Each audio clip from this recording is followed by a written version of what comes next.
Whenever we finish a project, we do a lot of soul searching. A lot of reference got kicked around. The Seven Samurai, the Magnificent Seven. We talked very early on about showing off a more human approach to Spartans. We definitely focused on trying to go back to sort of the core of what made Halo CE, the Combat Evolved, the sort of phenomenon that it is. I remember my first time playing Halo, and I was in that first level, and after winding through these technical corridors, fighting aliens, and then I step out into this world, and it just opens up in front of me, and it's beautiful and alien and huge. That was a sort of seminal moment for me, and I think that's part of what we want to capture in Reach. Something that was core to the game at the beginning was that sense of wonder and exploration. We started with a series of events. We basically set out like, okay, from this date on Reach to this date, we built a military campaign. We all had a desire to really flesh out the backstory of what happened prior to Master Chief and Cortana even entering the picture. We knew there were other Spartans, and it just seemed like such a rich area to tell a character-driven story with new characters. We wanted this team to feel like a Delta Force type team that are usually a smaller number. Why are we not seeing explosives residue? This particular team, Noble Team, they've survived by staying together. You're Noble 6, you're a replacement for a Spartan that's died. You're experiencing this story, boots in the mud. We looked at the story of Reach, and it was obviously a more intimate, character-driven story. We really needed the attention to real-world detail, trying to make these characters' faces really feel like believable. We started everything over from scratch, came up with a whole new rig for how we animate faces and also how we approach like texturing them, modeling them, everything, and just put a lot more time. Difference about a couple million polygons. We absolutely want Reach to tell a human story, and that's going to require us to invest significantly into higher fidelity models, much more open environments, larger numbers of AI than ever before in a Halo game.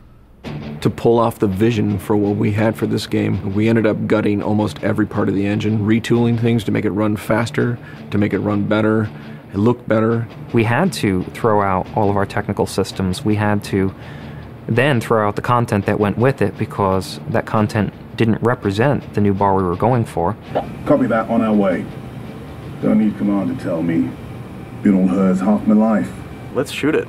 We've got a great team of guys, and they could take motion capture and they could make the poses way more dynamic, way more expressive. Those changes bring out the life, they bring out the style of our characters. We had probably 4 times the amount of polygons to play with this time around, which gave us a lot more freedom and creativity in what we wanted to achieve. When you look at total engineers that are actually putting code that are actually affecting this game, I mean, it's massive, 30 plus guys, it's crazy. When you shoot a rock face, you'll see sparks, rock chips, dust. In Halo 3, we had a maximum of 100 colliding particles. In Halo Reach, we have thousands. We've got much more customizable Spartans than we've ever had in the past. The number of polygons we can draw at one time has skyrocketed. It's changed the way we build things up close as well as out far. This is where Noble Team arrives when you're going to work your way down, all the way down these terraces. Big open environments, epic skyboxes. These are things that are quintessential to Halo. Like, we're building a planet that exists 500 years from now. We want to build spaces that you want to explore.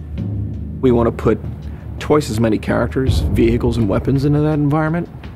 That's going to require massive improvements to the way we handle our artificial intelligence in the game. We now can put so many AI in an encounter that you can put 4 Spartans, the player, 8 Marines against 30-ish Covenant, and that's an actual serious challenge.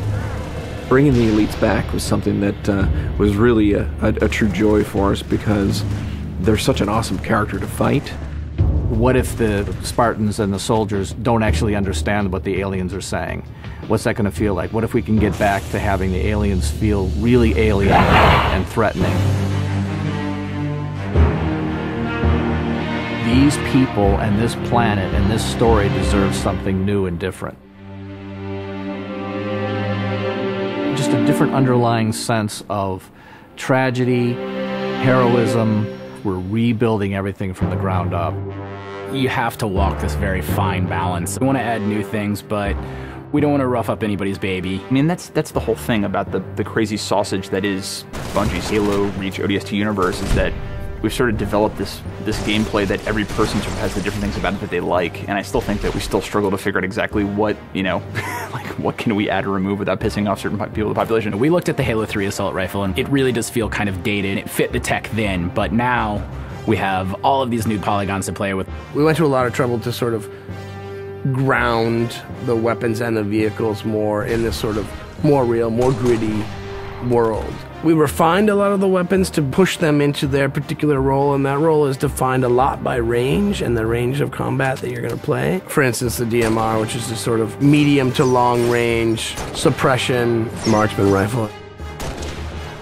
It's going to be a sandbox game. It's not going to be a carefully scripted game where every movement of the AI is controlled by a mission designer. It's much broader than that. It allows the player to deal with encounters in their own specific way.